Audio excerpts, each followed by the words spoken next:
Halo guys, Assalamualaikum warahmatullahi wabarakatuh. Kembali lagi di channel saya, Diari Bansos. Sahabat YouTube, bagaimana kabarnya hari ini? Semoga sahabat YouTube semua dalam keadaan sehat, tambah rezekinya, dan tentunya semakin sukses. Pada kesempatan kali ini saya akan menginformasikan kepada sahabat YouTube semua tentang kabar gembira buat para penerima bantuan sosial mulai dari PKH, BPNT, hingga BST. Bahwasanya program bantuan senilai Rp4.200.000 sudah resmi dibuka. Dan ini salah satu syaratnya adalah khusus yang berusia 18 hingga 64 tahun. Dan syaratnya bukan hanya itu tentunya ya. Dan masih ada syarat-syarat yang lain yang tentu akan saya sampaikan pada video kali ini. Nah, kira-kira informasi selengkapnya seperti apa? Simak video ini hingga akhir. Jangan di skip supaya tidak menimbulkan gagal paham dan tentunya salah paham. Bagi yang baru gabung dan baru kenal dengan channel Diari Bansos, saya ucapkan selamat datang dan terima kasih banyak. Saya mohon bantuannya kepada sahabat YouTube semua untuk terus mendukung channel Diari Bansos ini dengan cara like, share, komen, dan tentunya silakan di subscribe channelnya, aktifkan notifikasi loncengnya. Dan silakan di share ke grup-grup media sosial sahabat YouTube semua apabila video kali ini bermanfaat. Oke sahabat YouTube, langsung saja saya akan melanjutkan informasinya tentang kabar gembira buat para penerima bantuan sosial yaitu PKH, BPNT, BBUM, BSU, BLTDD hingga BST, bahkan ada BPNT PPKM juga. Jadi semualah ya bantuan sosial. Bahwasanya program bantuan senilai Rp4.200.000 ini resmi dibuka ya sahabat YouTube, resmi dimulai. Dan salah satu syaratnya ini khusus bagi yang berusia 18 hingga 64 tahun. Selain dari rentang usia 18 hingga 64 tahun tersebut, maka tidak bisa mengikuti ataupun mendapatkan program bantuan senilai Rp4.200.000. Namun syaratnya bukan hanya rentang usia 18 hingga 64 tahun saja, namun ada juga syarat-syarat lainnya yang tentu akan saya sampaikan pada video kali ini ya sahabat YouTube. Nah sahabat YouTube, saat ini kita sedang menunggu proses pencairan bantuan PKH dan juga BPNT tahap pertama tahun 2023, alokasi Januari, Februari, dan juga Maret. Bukan hanya para keluarga penerima manfaat yang menerima bantuan-bantuan sosial tersebut, namun kita, para SDM ataupun pendamping sosial program Keluarga Harapan juga sama. Kapan bantuan PKH BPNT ini dicairkan?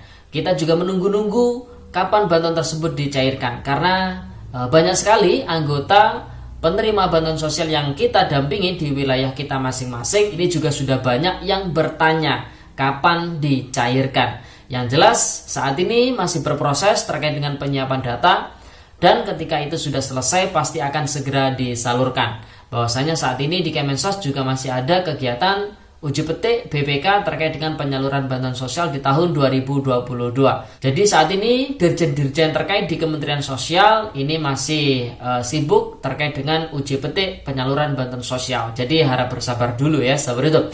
Namun para penerima bantuan sosial tidak perlu kecewa karena bantuan sosial PKH BPNT hingga saat ini masih belum dicairkan. Nah, sambil menunggu proses pencairan tersebut, para penerima bantuan sosial ini, baik PKH BPNT dan bantuan-bantuan sosial lainnya, saat ini bisa mengikuti program bantuan senilai Rp4.200.000 yang tadi malam per jam 7 malam atau 19.00 waktu Indonesia Barat, program bantuan ini resmi dimulai atau resmi dibuka. Nah, program bantuan yang dimaksud adalah program Kartu Prakerja untuk gelombang 48.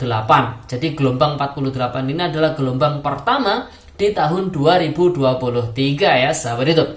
Nah, sesuai unggahan resmi akun Instagram Kartu Prakerja, di mana hari ini pemerintah resmi akan membuka gelombang 48 Kartu Prakerja dengan menggunakan skema normal pada pukul 19.00 waktu Indonesia Barat atau tepatnya tadi malam ya.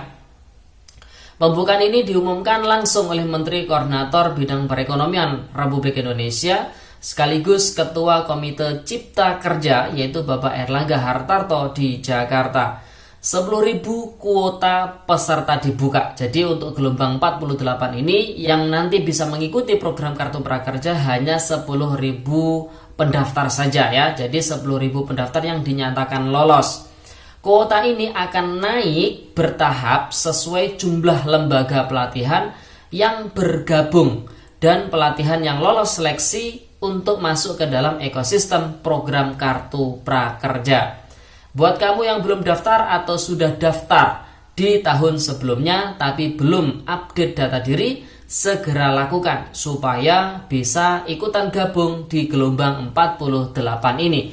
Dan mungkin bagi para penerima bantuan sosial yang berusia 18 hingga 64 tahun yang belum memiliki akun Kartu Prakerja, yang masih bingung bagaimana cara mendaftar program Kartu Prakerja, maka sahabat YouTube semua bisa searching, bisa mencari informasi di media YouTube terkait dengan cara membuat akun Kartu Prakerja, cara mendaftar Kartu Prakerja. Jadi semuanya sudah ada dan banyak sekali tutorial-tutorial yang membahas itu. Jadi saat ini sudah sangat gampang sekali tentunya. Dan yang perlu disiapkan oleh sahabat YouTube semua dalam membuat akun Kartu Prakerja tentunya adalah KTP, KK, kemudian email, dan juga data-data diri lainnya. Silakan daftar secara mandiri di www.prakerja.go.id tentunya. Nilai manfaat dari program Kartu Prakerja di tahun 2023 ini tentunya lebih banyak dibanding tahun-tahun sebelumnya ya. Nah, di sini ada 6 perubahan program Kartu Prakerja di tahun 2023 ini. Perubahan yang pertama, program Kartu Prakerja ini bukan program bantuan sosial. Sejak awal dimulai pada tahun 2020 hingga tahun 2022, program Kartu Prakerja menjalankan misi ganda sebagai program peningkatan kompetensi angkatan kerja dan bantuan sosial sehingga menjadi program semi bansos. Nah, mulai tahun 2023 program Kartu Prakerja hanya akan fokus pada peningkatan kompetensi angkatan kerja, sehingga di tahun 2023 ini seluruh penerima bantuan sosial yang sebelumnya tidak bisa ikut program Kartu Prakerja di tahun 2023 ini bisa ikutan ya sahabat YouTube. Kemudian nilai manfaat lebih besar tentunya. Jadi total nilai manfaatnya itu adalah Rp4.200.000. Kemudian rinciannya adalah biaya pengganti transportasi dan internet sebesar Rp600.000. Kemudian bantuan biaya pelatihan sebesar Rp3,5 juta dan insentif pengisian survei sebesar Rp100.000. Kemudian perbedaan berikutnya adalah ada opsi pelatihan secara luring atau offline. Kalau tahun-tahun sebelumnya semuanya dalam bentuk daring atau online ya. Nah, pelatihan daring atau online ini dapat diakses dari seluruh lokasi di Indonesia. Kemudian sedangkan pelatihan secara offline ini tahap 1 fokus di 10 provinsi, yaitu DKI Jakarta, Jawa Barat, Jawa Tengah, Jawa Timur, Sulawesi Selatan, NTT, Bali, Papua, Kalimantan Barat, dan juga Sumatera Utara. Kemudian ada pelatihan yang bersifat campuran ya, ada online, ada juga offline. Ini tahap yang pertama juga ada di 10 provinsi yang sudah saya sebutkan tadi. Kemudian pelatihan online ini tidak lagi berbentuk video. Jadi pelatihan online pada skema normal akan berbentuk webinar secara langsung. Jadi nggak cuma nonton video saja. Kemudian standar minimal waktu pelatihannya kalau tahun sebelumnya itu adalah 6 jam. Jadi saat ini totalnya adalah minimal 15 jam. Jadi itu adalah totalnya ya. Standar waktu pelatihan menjadi lebih panjang untuk memastikan ilmu yang didapat penerima manfaat betul-betul menyeluruh dan semakin berkualitas. Jadi seperti itu ya sahabat YouTube.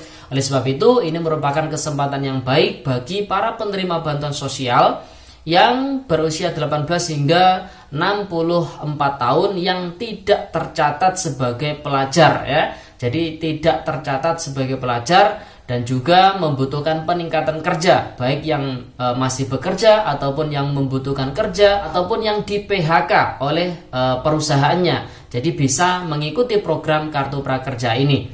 Nah, oke sahabat YouTube, itu informasi yang bisa saya sampaikan pada video kali ini. Semoga videonya bermanfaat dan sampai jumpa di video terbaru dari channel Diari Bansos berikutnya. Sekian, terima kasih. Salam PKH. Wassalamualaikum warahmatullahi wabarakatuh.